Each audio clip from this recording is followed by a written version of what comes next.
Bagfuel, baby.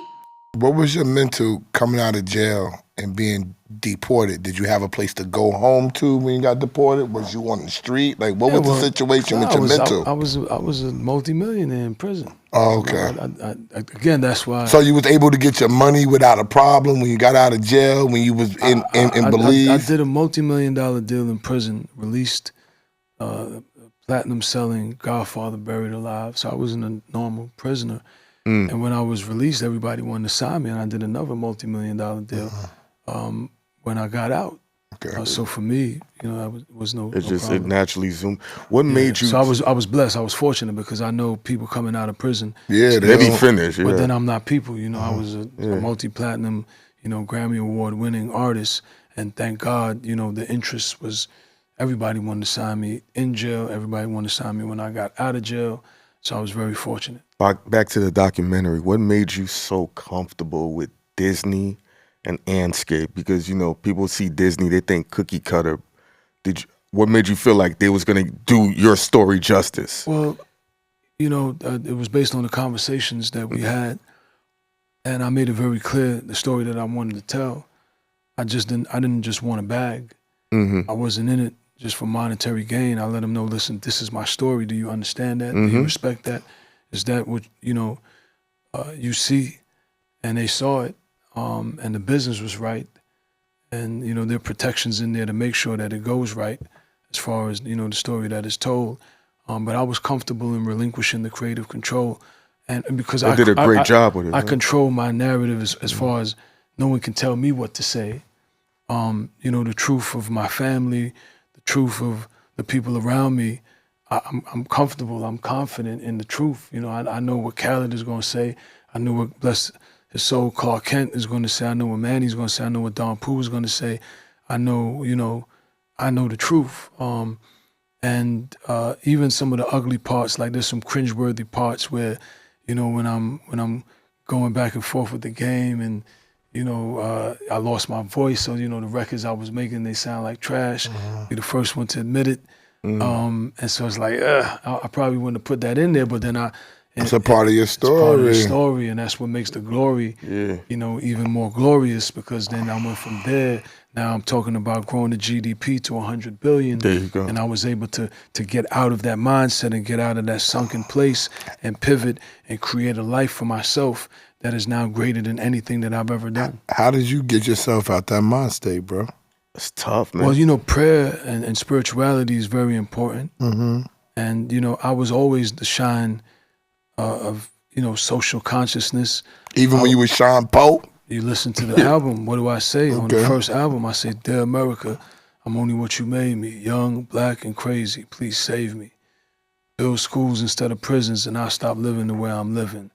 If you would teach me a craft or a trade, I wouldn't be on the corner hugging that block, serving that yay. I've been saying it. That's social consciousness. That's me crying out to the system, asking for an alternative and asking, for them to stop suppressing me, to stop oppressing me, and to stop implementing systematic racism and systematic discrimination to destroy, urban America. So what's different than what I'm doing now? I was always awoke.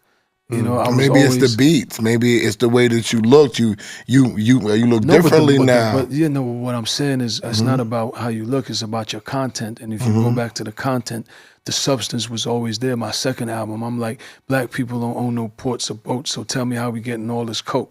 No, I agree, right? but I'm just telling we don't listen when we young, though. Yeah, well, I'm telling you, go back and listen to the albums. And if you listen to the albums, there's always substance there. Diamonds and Mac 10s.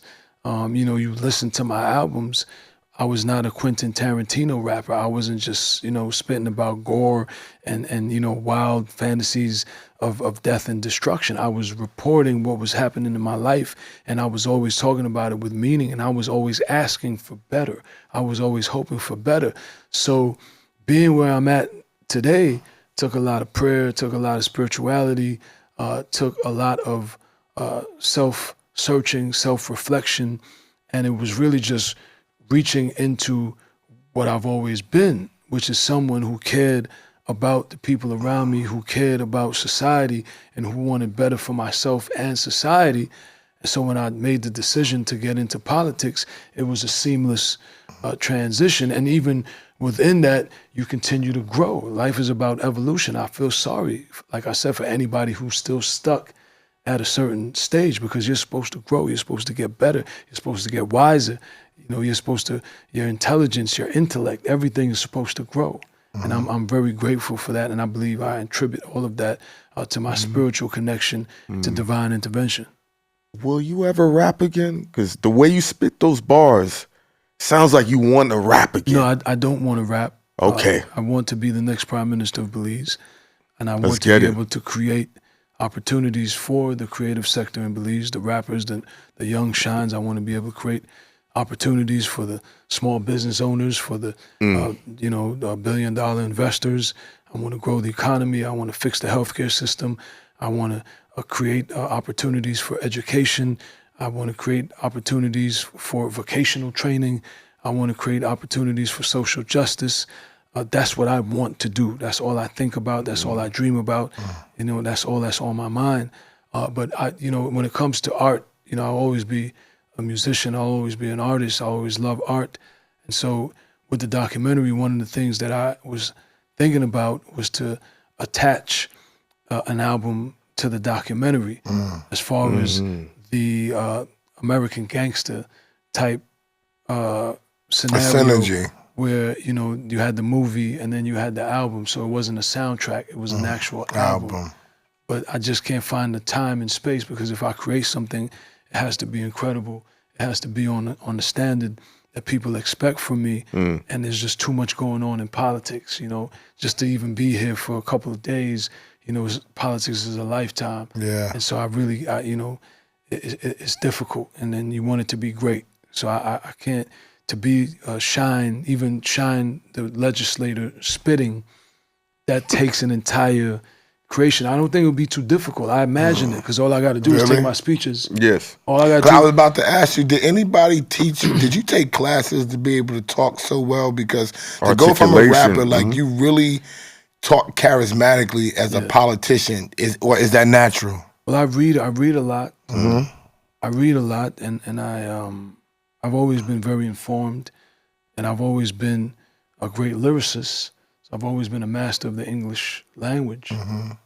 So it's really just a matter of, again, when you evolve, when you grow up, and you get to a level, I'm, like a global citizen.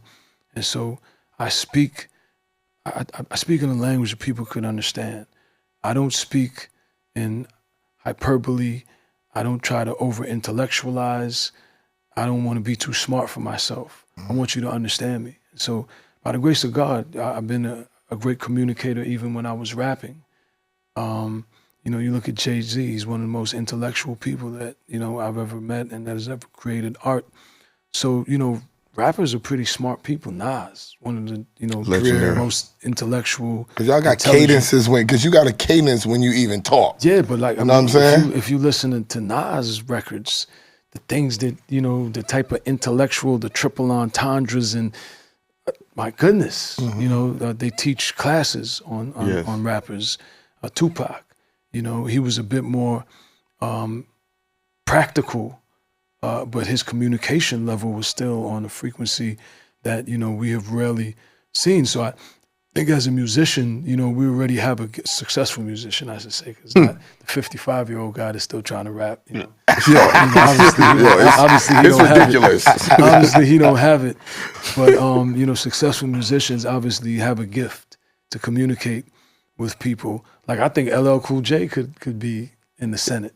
Definitely. Be in the House of Representatives, because but he would have to want. He has the personality. When he does his interviews, he speaks in a very, because he's an elderly statesman right now. Yes. And so he's somebody that strikes me as they could have definitely ended up in the House of Representatives or been a governor, but you got to want that. He'd be the first president with a Yankee fitted on. But you got to want that. It's not for everybody, and I believe everybody makes their contributions in a different way.